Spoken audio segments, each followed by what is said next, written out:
Hello and welcome to this special forum on women and girls driving Kenya's future. I'm Janet Mbogwandisho. I'm your host today.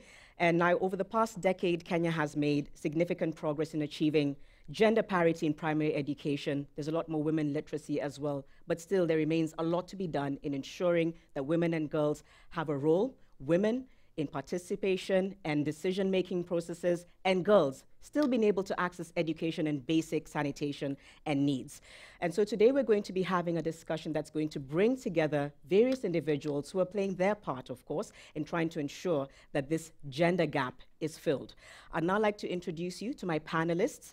We start off with Josephine Kulea. Dr. Josephine Kulea is the founder and president of the Samburu Girls Foundation. She's a courageous youth activist addressing harmful cultural practices facing children in the pastoralist communities in northern Kenya. These practices include forced child marriages, where 9 to 12-year-old girls get married to old men in polygamous relationships, female genital mutilation, or FGM, which is rampant among pastoralists, and beading, a harmful cultural practice where little girls are put in sex unions with warriors before marriage, but are not supposed to get pregnant because the children are outcast, born out of wedlock, and hence killed. She takes all the rescued girls to boarding schools for education and safety and counseling. She has a passion for what she does and has been able to venture into a field that not many people are bold enough to do. She's rescued hundreds of girls since she started her foundation. Among her achievements, Yali Washington Fellow 2014, UN Person of the Year 2013. Let's all put our hands together for Josephine. Our next panelist is Barclay Paul Okari. Okari's company, Impact Africa Industries, has sold and distributed more than 1 million reusable sanitary pads across East Africa. In recognition of his efforts, Okari was a finalist for the 2013 Anzisha Prize, a Pan-African award sponsored by the MasterCard Foundation, and he has so far reached over 120,000 girls across East Africa. Let's put our hands together for Barclay.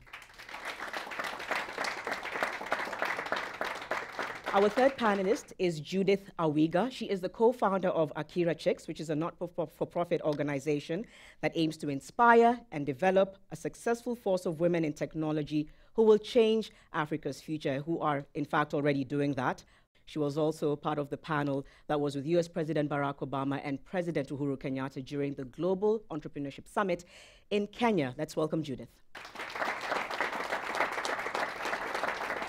And our final panelist for today is Melinda Gates. Melinda Gates is the co-chair of the Bill and Melinda Gates Foundation. Along with Bill, she shapes and approves the foundation's strategies, reviews results, and sets the overall direction of the organization. Together, they meet with grantees and partners to further the foundation's goal of improving equity in the United States and around the world. In 2012, Melinda spearheaded the London Summit on Family Planning, which adopted the goal of delivering contraceptives to an additional 120 million women in developing countries by 2020. Let's put our hands together for Melinda Gates.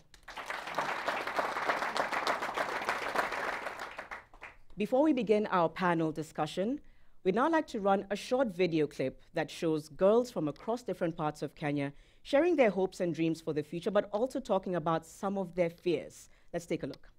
My name is Brenda Wanjiru. I come from Umoja One Estate. My dream is to become an engineer when I grow up, but I fear I may not be able to achieve my dreams, mainly because of insecurity, especially kidnappers and rapists. So please make the society safe for us. My name is Ashley Keegan. I am a student at Trusingo School. My dream is to become a young entrepreneur.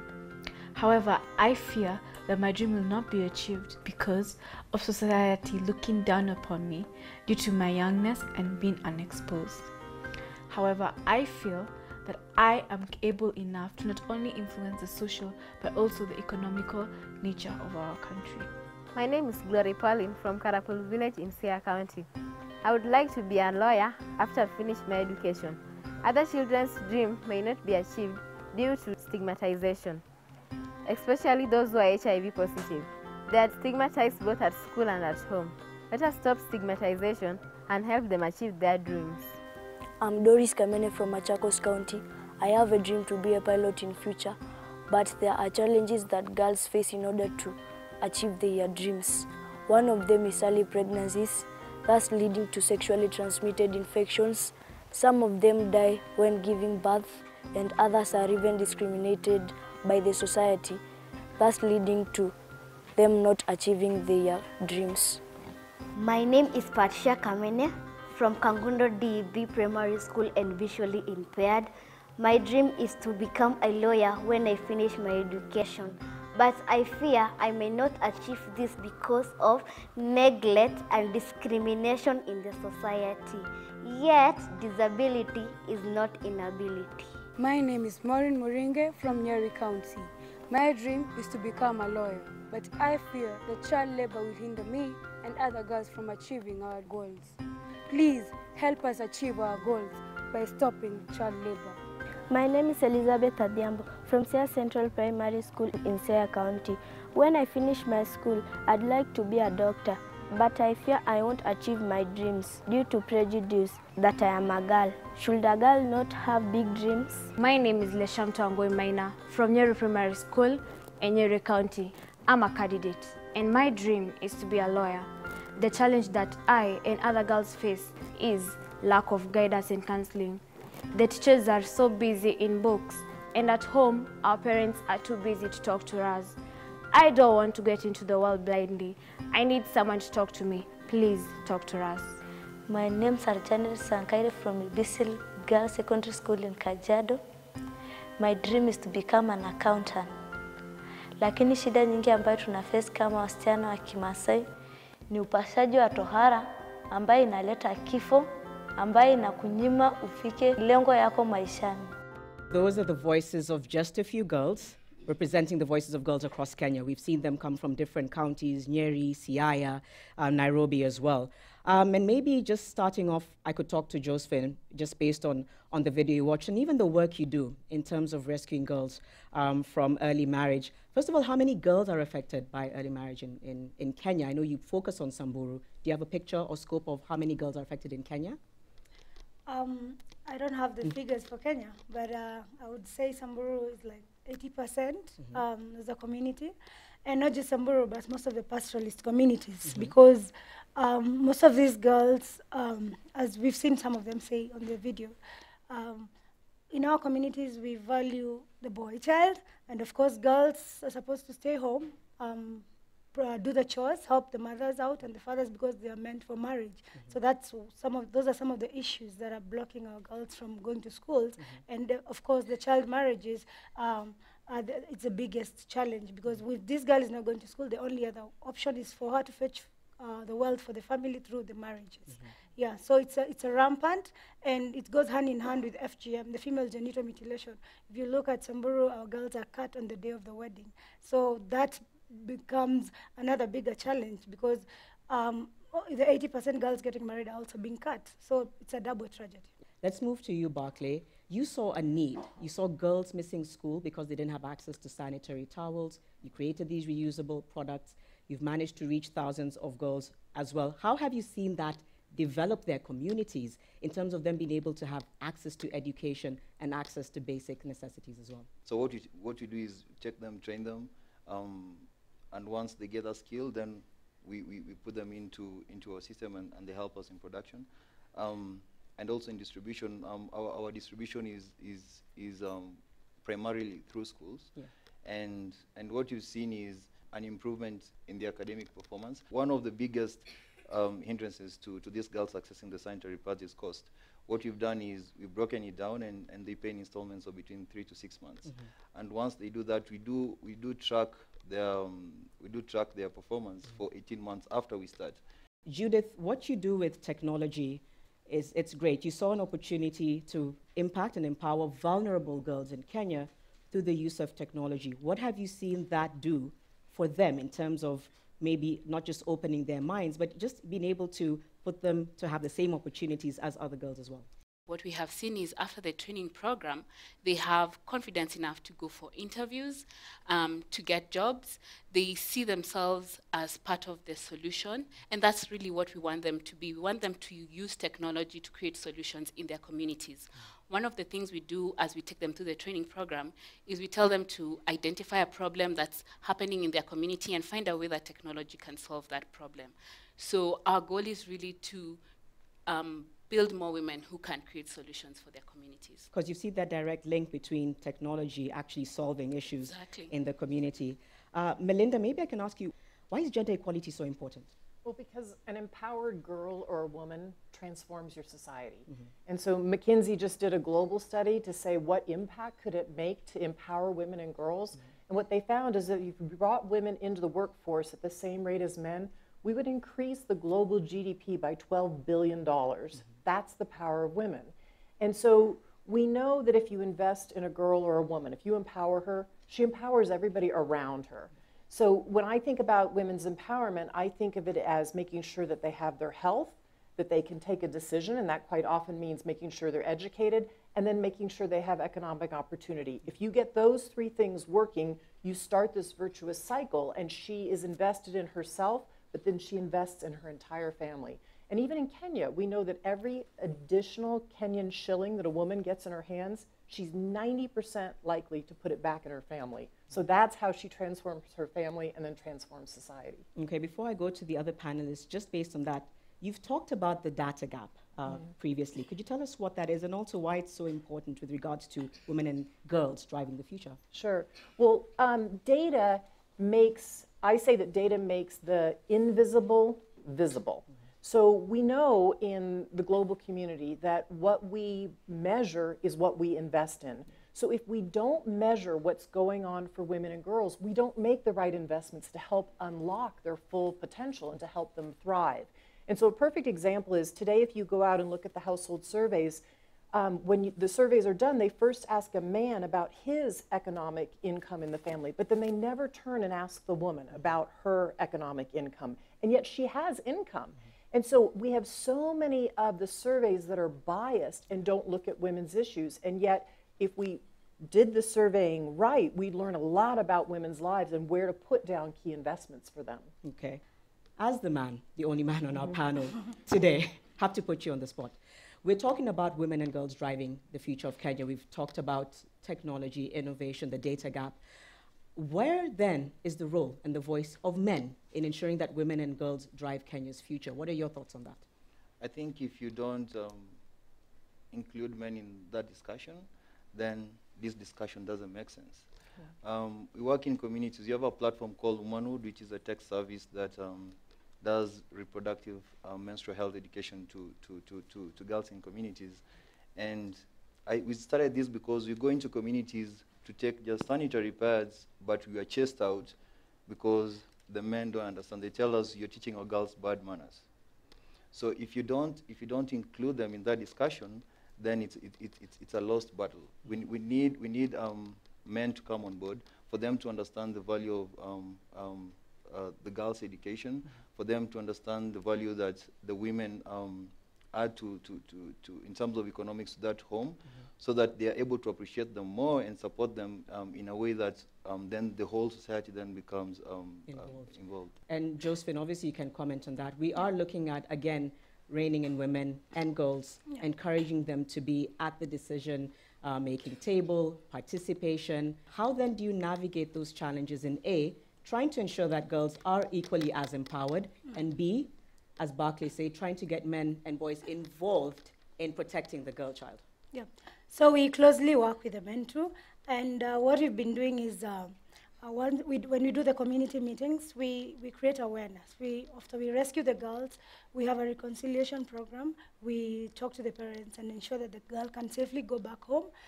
Others do not accept them easily. They reject them for some time, so we house them.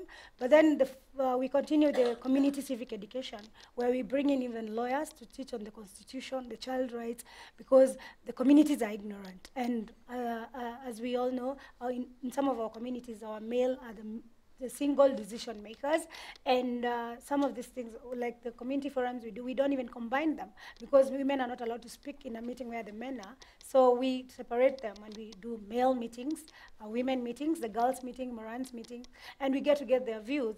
But we've come to realize that it's just ignorance and just the quote of it's our culture, we've been doing it for long, we want to keep doing it. And the moment you tell them, hey, there's law, and it's above the culture, and that's when they want to understand why is the law stopping our culture. And that's where we come in and explain that this is the effects that FGM does to the girls. This is what happens to the girls when they get married early, and that's when their eyes just pop up and say, wait a minute, I think we can talk about this thing. We didn't realize what it is, because the moment you show them a picture of what is cut from the girl, they didn't know what piece of meat is cut off from where. So the moment they see the picture and they see the anatomy and they see the after, and they all get scared and they're like, oh my goodness, this is what we didn't know what really it meant. So we need to tell our communities, and we've had this discussion before with people where we say, please, let's take trainings out of hotels, let's do it under the tree, because that is where the real people, the information is needed. The information is not trickling down to the household levels, and that is where once the women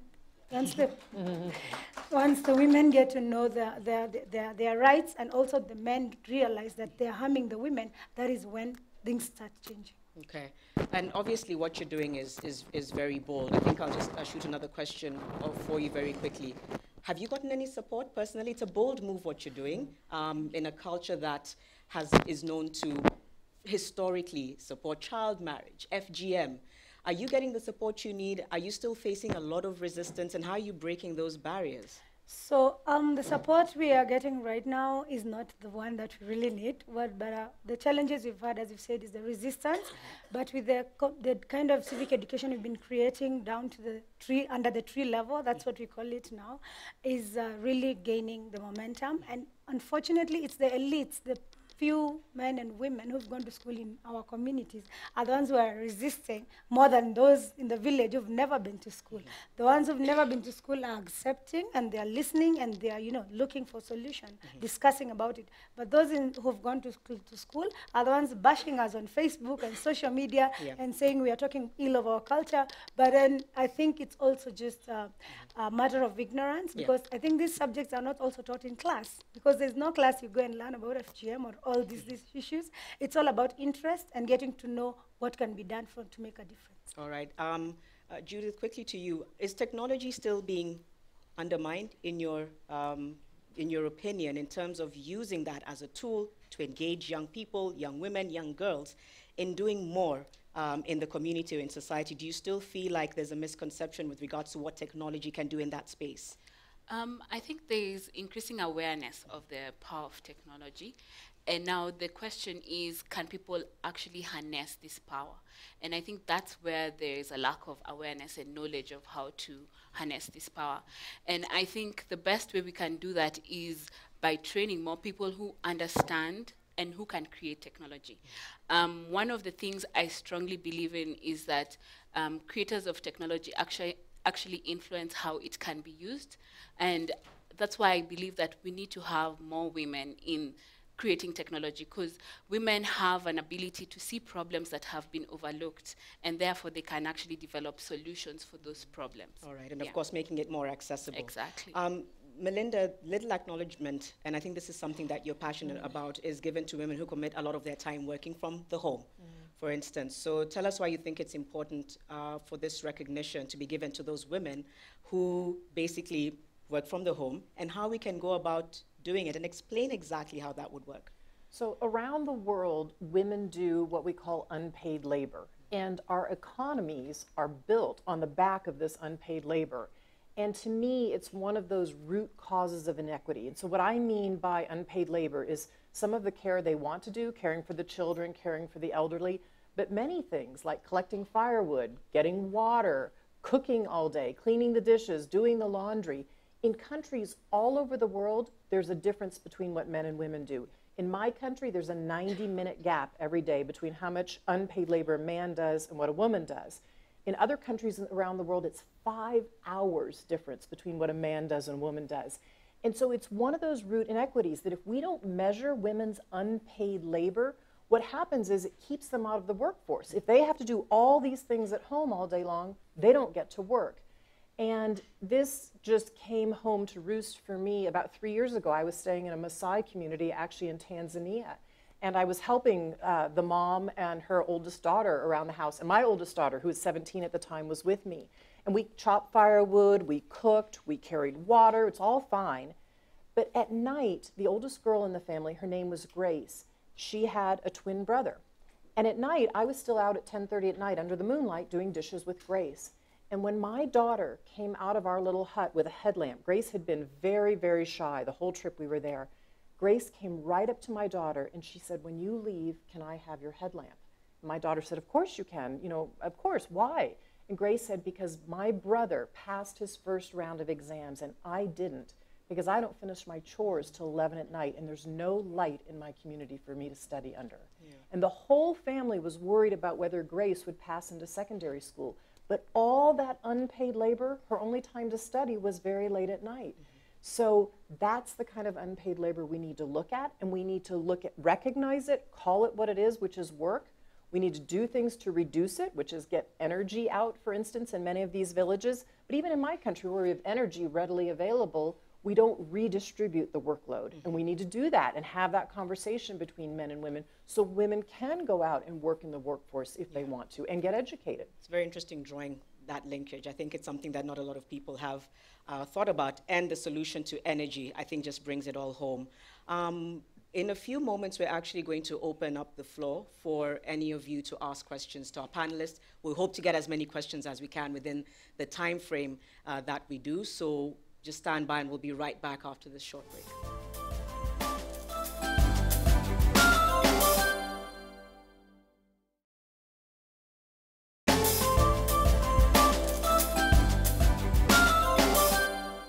Welcome back. We're now going to open the floor for a Q&A session. How would you go about convincing corporate entities that issues around rights are really important? I think that corporates look at rights from a labor rights perspective. And how do we really get out of the mindset that perhaps rights are best addressed by government or civil society actors? When I see the most change come is when they're all working together with the same plan. They sit down, they plan together, and they say, what is it we want to do in terms of rights in our own country, the citizens of the country? Then they look at everything from the policy levers to the investments that are being made to the data and the research gaps.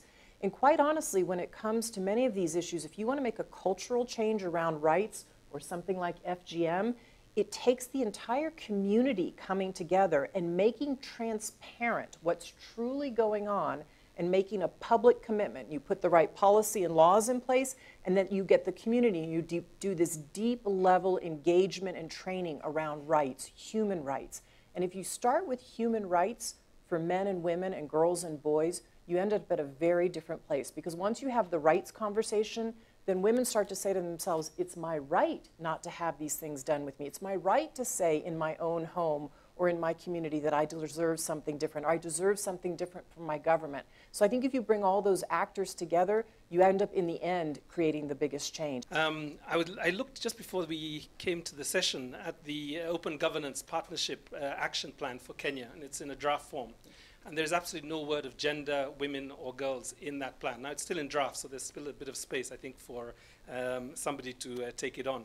But I think the thing for me is, as we begin to invest in data, particularly for women and girls, it's really important that we ensure that we keep the government focused on this as well, because otherwise what we'll have is data that is not used by the government, and therefore policies and budgets are not aligned with that. Mm-hmm. And I wondered whether it's possible, I think a great person to, maybe I can throw a question to one person in the audience, if that's okay. Yeah. Winnie Lichuma, who's here, the chairperson of the National Gender and Equality Commission. It would be really interesting to hear from her where she thinks the gender data gaps are, yeah. And what we need to do about it. Yeah, especially in the implementation process. In response to the data, I want to say it's not only a problem for Kenya. It's a problem we are seeing across the world, globally. Currently, we're trying to put together a report on the status of women, children, and adolescents. And I assure you, countries do report, but countries are at different levels. We're talking about inequalities that are happening within countries and among countries. So clearly, countries are at different levels. For you to invest in good data, it means you must have the technology that can collect the data. Thank you, Janet. My question is to Melinda.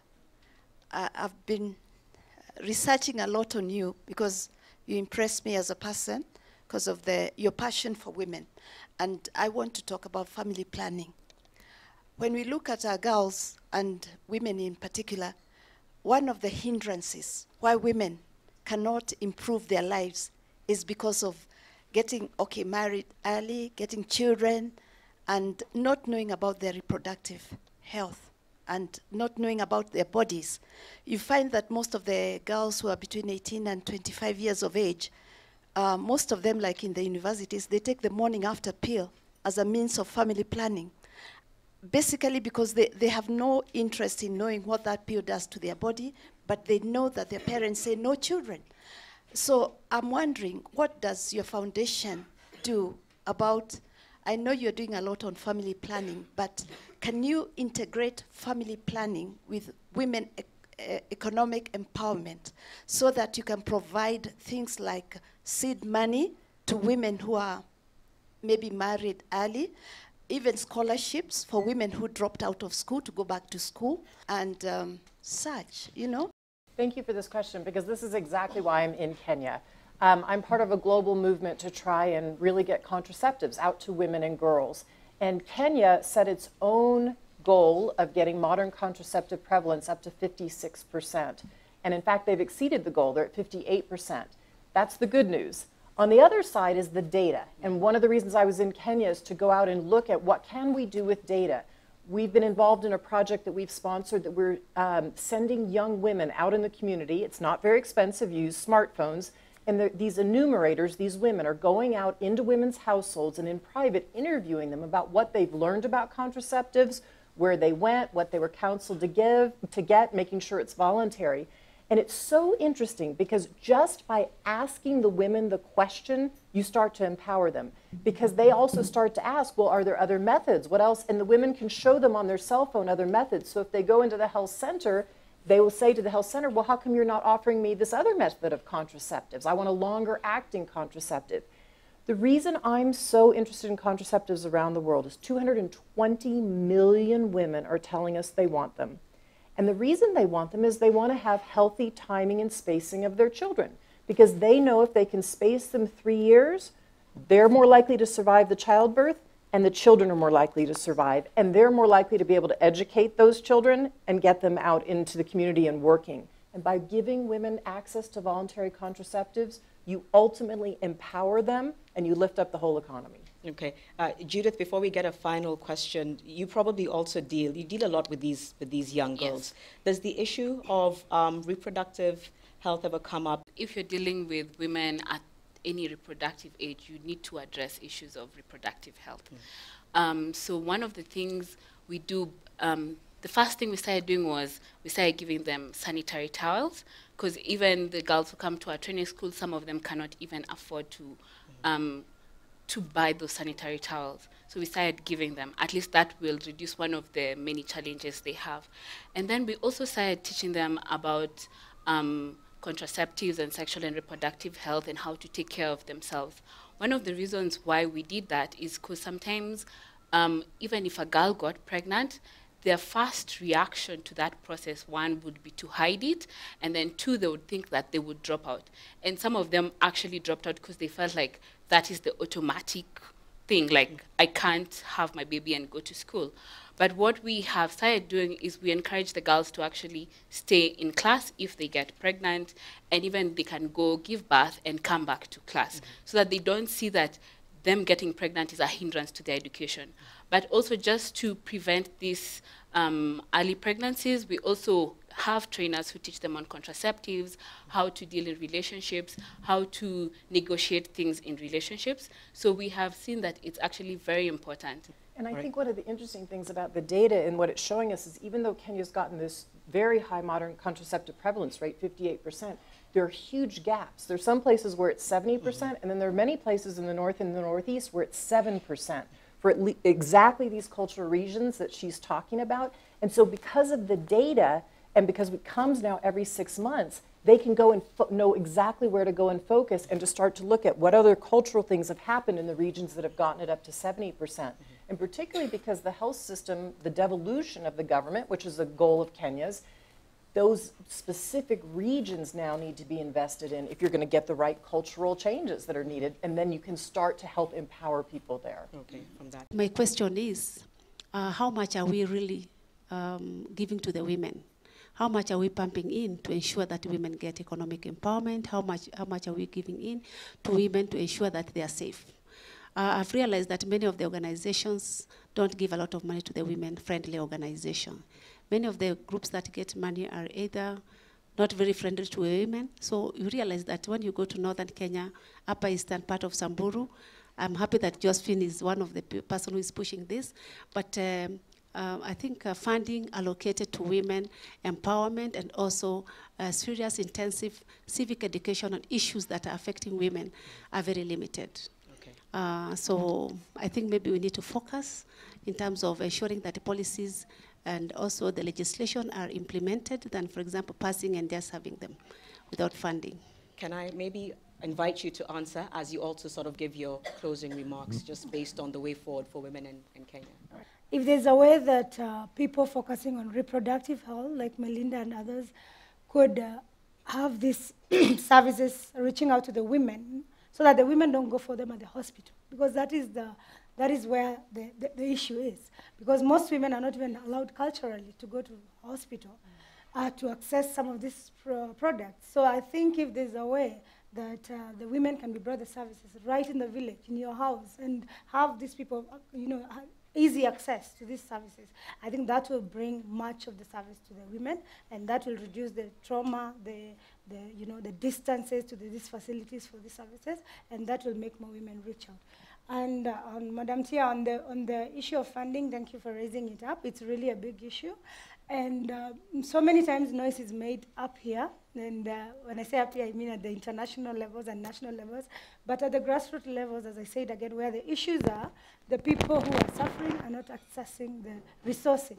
And it's true, because even us as an organization, just because we are a young grassroots organization, we can't be able to access the same funding that other bigger NGOs are accessing. And we are fighting the same thing, maybe even at a bigger impact. Because today I'll tell you, if I go to rescue a girl, right now my phone will ring, there's a girl getting cut tomorrow and get married. We'll have to hire a car, get to access to that girl. Rough roads, you have to hire a four-wheel drive. The minimum you can spend on rescuing a girl, bring her medical checkups, enroll her to school is like 50,000 shillings per girl. So that is a lot of money. And those things are not put in consideration. There's no donor today giving money for a rescue or for anything. So it takes a lot of passion and persistence for someone just to keep doing something that feels like it's a wall, you're pushing a wall. So maybe I'll just reiterate what she's saying, that there's a lot of funding that needs to go to the grassroots levels. And also maybe as a closing remark, because I know you don't have the time to come back, I'll just say that women have the potential to change technology in this era, and if they're given the chance. Girls need to be in school. We know the gaps. I read her tweet last week. She's saying education is a bridge, and most girls are not making it across. And I'll just say there are over 62 million girls that are not in school and still counting. It's a big deal. Girls are not going to school. We will not have technology breakthrough if these girls are not accessing basic education. So it starts from the basic education, moving on to technology. So to conclude, I'll just say this has been a really awesome forum, and what I'll advocate is more resources go to the girls, more women need to be empowered. I know they're also struggling just to be in leadership. The women, we know the gender rule was put away, but we need to push it and make sure women are seen and heard. All right, thank you, and thank you for your courage, Josephine. Thank you so much for that. Barclay, as you give your closing remarks, I mean, as you mentioned, it's a young panel, obviously, because I think youth are really driving a lot of development and breakthroughs in Kenya. So even as you give your closing remarks, maybe you could talk about the role of young people in pursuing sort of like possibilities and allowing women and girls to have breakthroughs in Kenya. One of the biggest things that you can do, even as we speak about women, if you're trying to empower women, educate the men.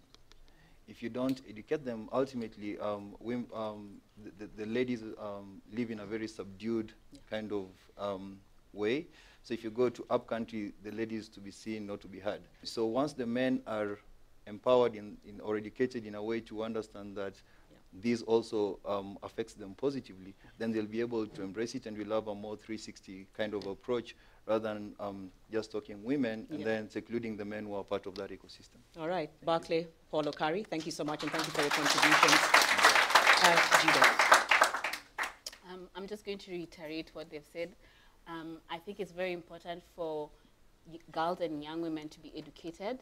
And after education, I believe that they need to have access to technology, because if they can read, if they have the literacy and numeracy skills, they can use the technology and they can search for this information that was previously very hard to find or hidden behind walls. And then I think finally, after they have the education, the technology, we need opportunity. And this goes across the board for both young men and young women. There's something that has been said again and again: talent is everywhere, but opportunity is not. So we need to create avenues for opportunity. Unemployment is a big problem in this country. So I feel one of the ways to address the issue of unemployment is empower the youth to be able to create their own enterprises, and that's going to spur a lot of employment opportunities for the youth. All right. Thank you, Judith Awigar of Kerechek. Thank you very much. And Melinda, even as you give your closing remarks, you've heard the term technology come up a fair bit. It's in a lot of countries, it's solved issues regarding development. I don't know whether you'd be able to sort of cite one country, on one hand, where technology has played a role in empowering women and girls, or even a country that you think is a model for the empowerment of women and girls. And one of the things that I love about technology is it redesigns, it transforms. We know it's transformed whole industries, the encyclopedia industry, the movie industry. So it's a transformative technology, and if you do it right with human-centered design, it actually can unbias some of the gender issues that we all face. So, for instance, there's a great app today that's used in India where women give out, there's a lot of violence in India, they give out their cell phone number to 6 trusted individuals. They hit, if they're in a bad situation, they hit one button and immediately emergency response goes out to all 6.